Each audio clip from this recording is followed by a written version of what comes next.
usage of the different keys on a keyboard. The different keys on the keyboard are used to enter data into your computer system. Let us take a look at the different keys on your QWERTY keyboard with reference to the Windows 10 operating system. The different keys on the keyboard are used to enter data into your computer system. Let us take a look at the different keys on your QWERTY keyboard with reference to the Windows 10 operating system. The key to the extreme left of the top row is the Escape key. This key has numerous uses, all of which relate to escaping from a program or situation. The use of the key depends on the program being used and varies in individual programs.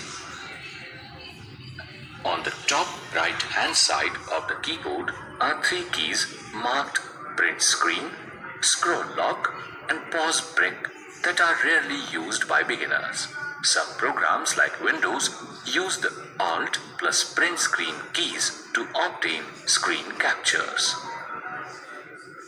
In some operating systems, the Scroll Lock key is used to pause screen output.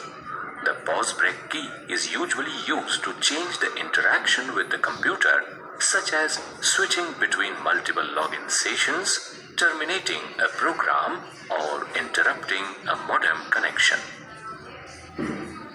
Along the top of the keyboard is a row of function keys. Like the Escape key, each of these keys have certain functions that vary with different programs. For example, in Microsoft Word, the F7 key opens up the spelling and grammar check option. In the same program, the F12 key saves an open document. It is almost universal in computer programs for the F1 key to be used to open a help menu. In addition to individual functions, the function keys are used frequently in conjunction with other keys. For example, the Shift key, the Control key, and the Alt key are frequently used in conjunction with the function keys or other lettered keys. In Microsoft Word, the F7 key is used for checking spelling and grammar. When the F7 key is used with the Shift key, it opens up the thesaurus function.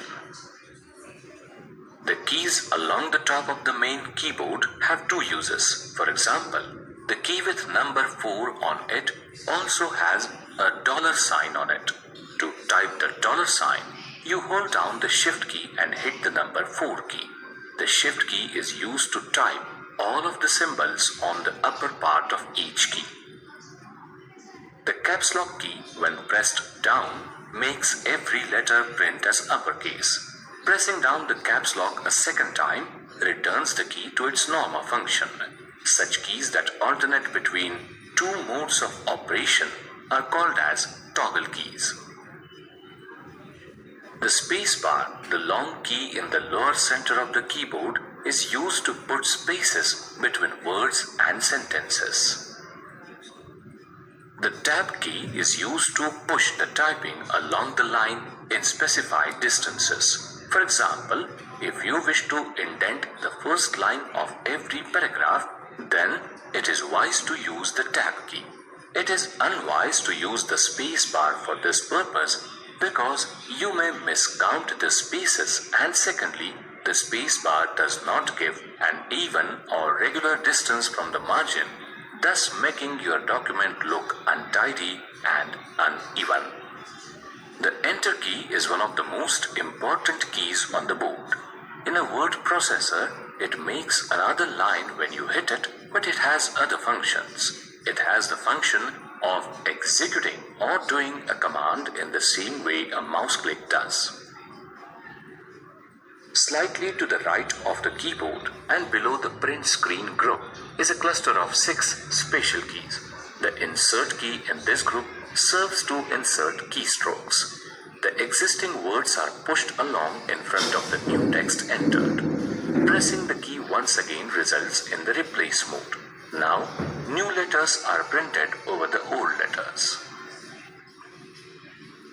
The Delete key located below the Insert key deletes any selected text, or if none is selected, the next letter to the right of the cursor. The backspace key to the left of the insert key deletes characters to the left of the cursor. The home key takes you to the beginning of a line in a word processor, and when used with the control key, results in the cursor going to the beginning of a document. The end key, which is directly below the home key, sends the cursor to the end of a line, or if used with the control key, to the end of a document.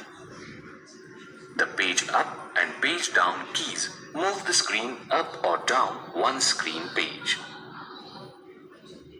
The arrow keys just below the special keys move the cursor in the direction of the arrow.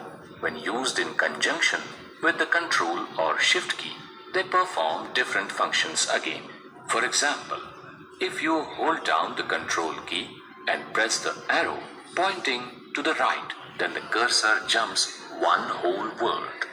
Without the control key, the cursor moves one character at a time. To the extreme right of the keyboard is a cluster of keys known as the numeric keypad. The keys are designed to function as a small calculator.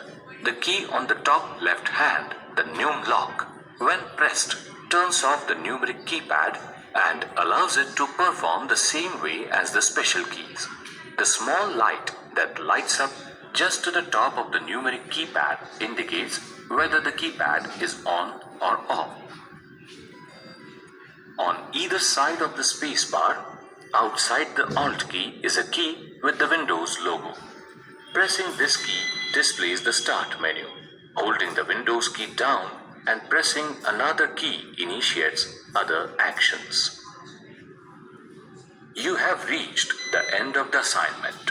You have learned the functions of the keys on the keyboard.